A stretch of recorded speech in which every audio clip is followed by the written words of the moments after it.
भैया मैं आपका मुन्ना विजय पहचानो भैया, ये रही पिंकी।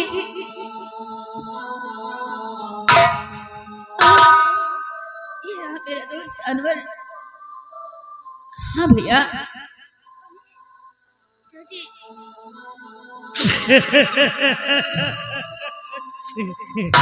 हाँ, मुझे अक्सर ऐसा हो जाता है, मुझे अक्सर ऐसा हो जाता है, किसी को अपना भाई विजय समझ बैठता हूँ, किसी को अपनी बहन पिंकी समझ बैठता हूँ।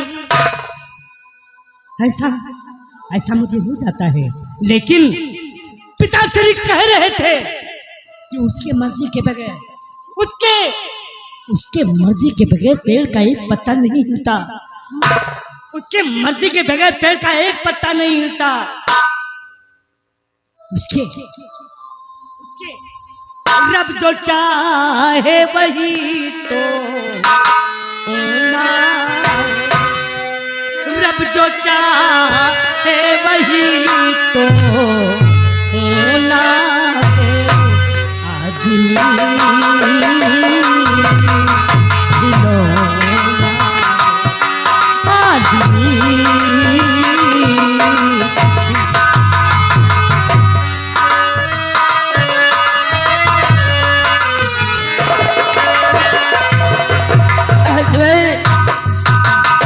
हमें तो लगता है कि हमारे जीने की मंजिल खत्म हो गई है।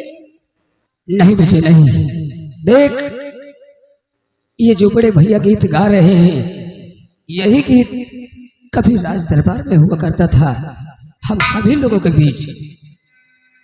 चल मुन्ना, इसी गीत को अपने जुबान से तू दोहरा, शायद हो सकता है कि बड़े भैया की याददाश्त वापस आ जाए, क्योंकि बड़े भैया को ये मालूम है कि पिताश्री कहा करते थे कि उसके मर्जी के बगैर पेड़ का एक पत्ता भी नहीं हिलता है।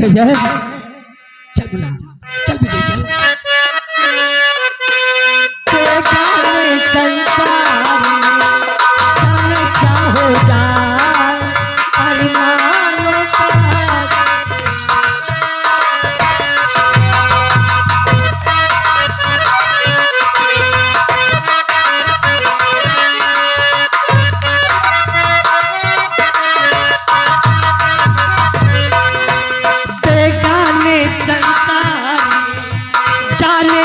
हो जाए अरमानों का पल भर में खो जाए, बस इसी बात का ही तो रोना है, बस इसी बात का ही तो रोना है।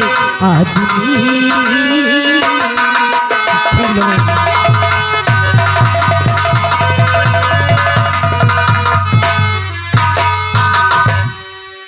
कितने माया लोभ में भटक रहा इंसान, नजरों से खोने लगी अपनी की पहचान।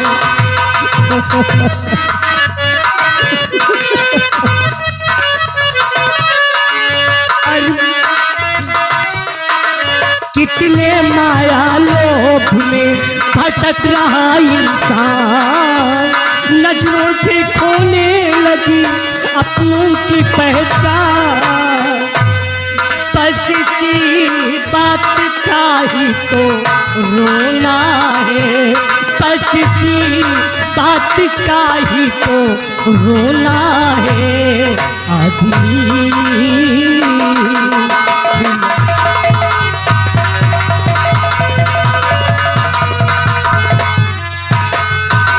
तुझे क्या देखता है?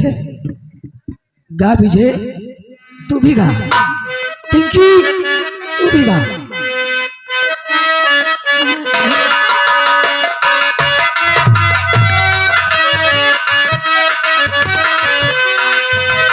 छोटा सा घर मिला, घर में मिला है प्यार, हम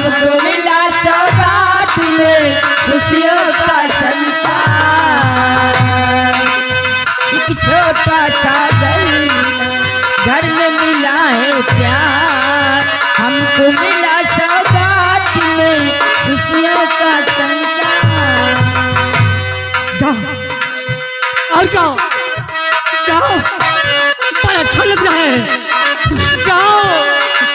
एक छोटा सा घर मिला, घर में मिला है प्यार, हमको मिला सौगात में खुशियों का संसार। मेरा मुन्ना बड़ा ही सलोना है, मेरा मुन्ना बड़ा ही सलोना है। आज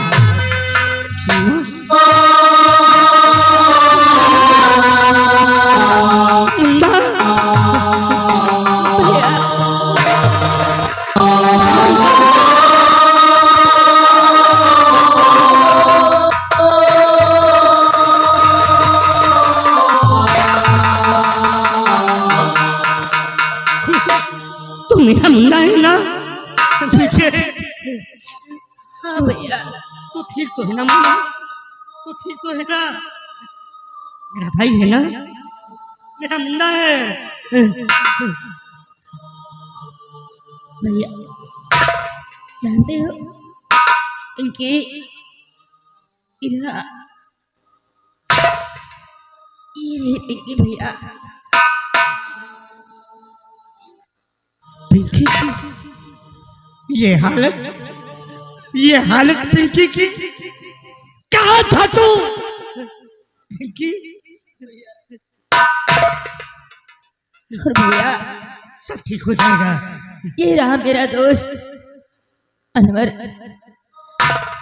लाख मुसीबत उठाने के बाद फिर भी इसने मेरा साथ नहीं छोड़ा भैया।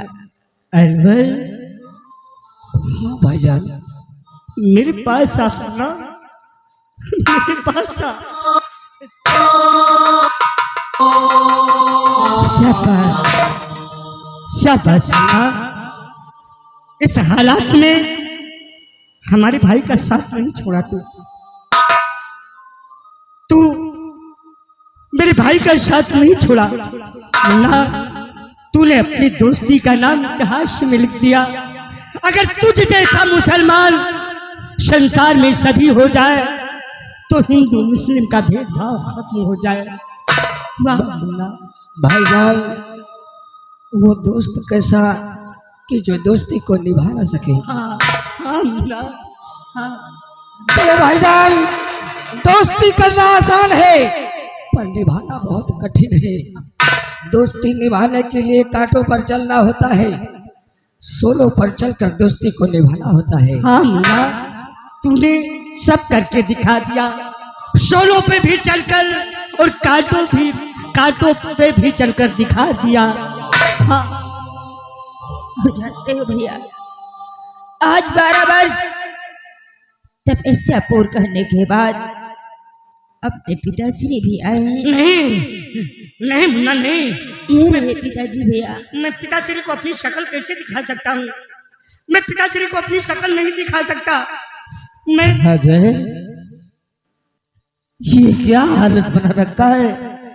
अरे मैं तो तुझे सम्राट बना करके भगवान की तपस्या के लिए गया था, लेकिन आज देख रहा हूँ कि तू तरबतर की ठोकरें खा रहा है। आखिर ये सब पिताश्री, मुझे माफ करना। आपकी आज्ञा का पालन मैं नहीं कर सका। आपकी आज्ञा का पालन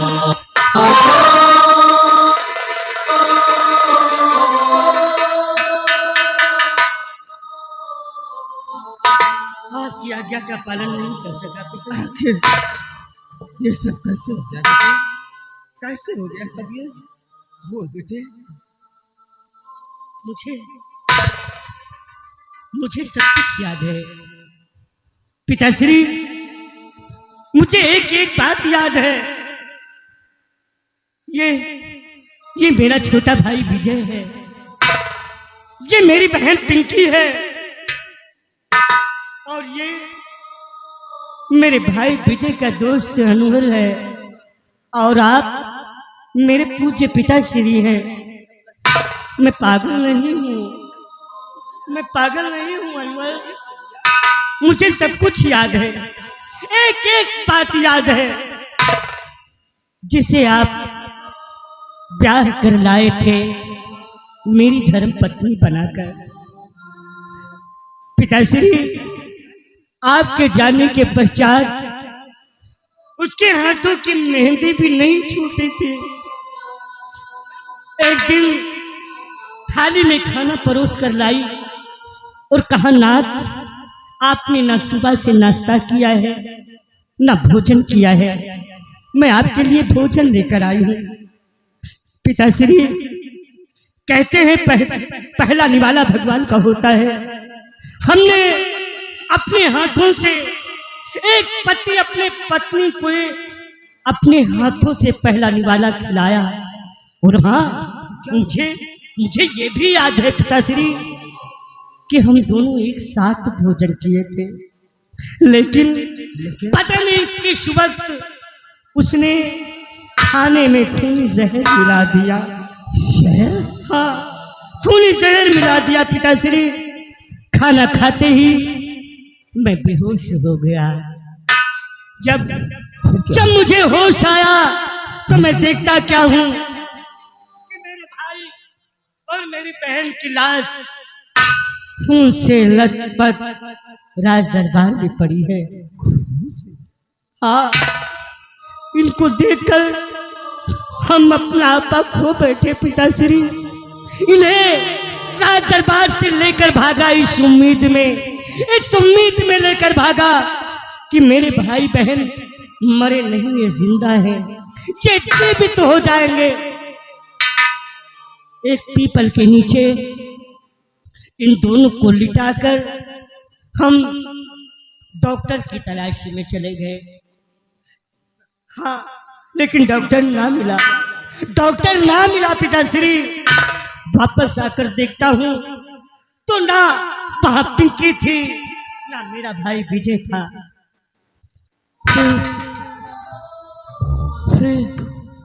फिर मुझे क्या हुआ मुझे कुछ नहीं मालूम। भाईजान, उसके बाद मैं बताऊंगा।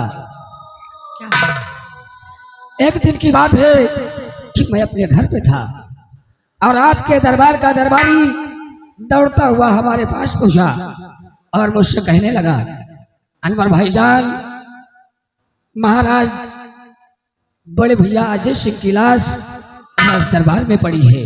मेरी लाश? मैंने उसे डांटा भी कि ऐसे क्या हो सकता है जो कि बड़े भैया की लाश राज दरबार में पड़ी है। हमने उससे कहा कि चल इसी वक्त हम राज दरबार चलते हैं। अपने घर से दौड़ते हुए आपके राज दरबार पहुंचा, जहाँ की ना कि आपकी लाश थी और ना कि विजय और पिंकी वहां थी। उसके बाद कुछ दूर और आगे बढ़कर देखा, पीपल के पेड़ के नीचे विजय और पिंकी की लाश पड़ी हुई थी। वहाँ दोनों को मैंने लिटाया था। भाईजान, उसके बाद हमने इन दोनों की लाशों को उठाया और उठाकर पीर शाह बाबा की मजार पे ले गया, जहाँ की अपने पीर शाह बाबा से हमने लाख दुआएं किया, लाख मिन्नतें किया। पीर शाह बाबा से मैंने कहा कि पीर शाह बाबा, मेरे दोस्त अजय और बहन पिंकी की रूह को बख्श दो।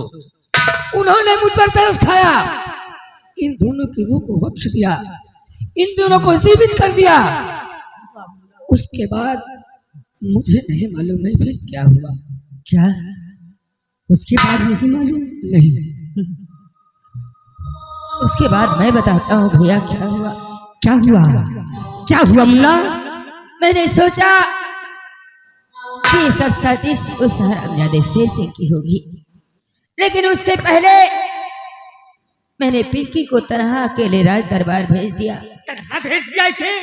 हाँ भैया, इस उम्मीद में कि आपकी याद में भाभी माँ बिलक बिलक के रो रही होगी। वो भाभी माँ नहीं है विजय, वो भाभी माँ नहीं है। हाँ भैया, लेकिन उस वक्त मैं और अनवर उस हरामजादे शेर सिंह के यहाँ गया। शेर सिंह वहां ना मिला भैया। जब मैं बस राज दरबार आया तो क्या देखता हूँ, अरे हमारी बहन पिंकी की ये हालत थी कि उसकी दोनों आंखें निकलवा दी गई।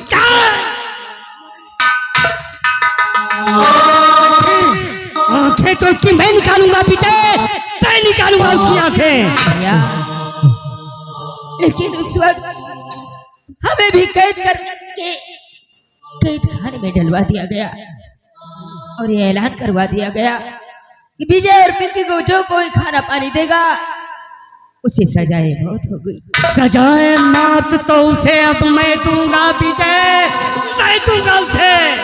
एक दिन पिंकी भूखी थी भैया, ये मुझसे जेल में खाना मांग रही थी, मैं कहां से इसे खाना खिलाता। मैंने इसे धीर बनाया कि बहना इन आंसू को पीकर अपनी भूख मिटा। इतने में भाभी खाना लेकर आई भैया। उसने खाना दिया तो जानते हो कैसे? अरे उसने खाना दिया लेकिन अपने पैरों से ठोकर मार कर। मुझे इतने में बहुत गुस्सा आया, इतना गुस्सा आया कि मेरी जुबान से सिर्फ इतना निकला कि तू मेरी भाभी मां नहीं बल्कि एक नागन है, एक वेश्या है। इतना कहते ही जानते हो भैया, उसने इतना कहते ही उसने मेरी जुबान कटवा दी। अपनी गाथा बंद कर, अपनी गाथा। जुबान तोड़ के अब मैं काटूंगा विजय, जुबान तोड़ के मैं काटूंगा। तारा, मैं आ रहा हूं।